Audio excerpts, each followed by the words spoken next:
ನಮಸ್ಕಾರ. ರನ್ನನಾಡಿನ ಹೆಮ್ಮೆಯ ಸುಪುತ್ರ ಸದಾಶಿವ ತಳಗೇರಿ. ನೀವು ನೋಡ್ತಾ ಇರೋದು ಡಿವಿ ನ್ಯೂಸ್ ಕನ್ನಡ.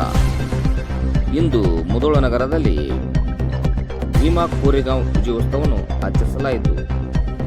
ಈ ಕಾರ್ಯಕ್ರಮವನ್ನು ಸನ್ಮಾನ್ಯ ಶ್ರೀ ಆರ್.ಬಿ. ತಿಮ್ಮಾಪುರ ಸಹೋದರರು ಶಂಕರ್ ತಿಮ್ಮಾಪುರ ಅವರು ಚಾಲನೆ ನೀಡಿದರು.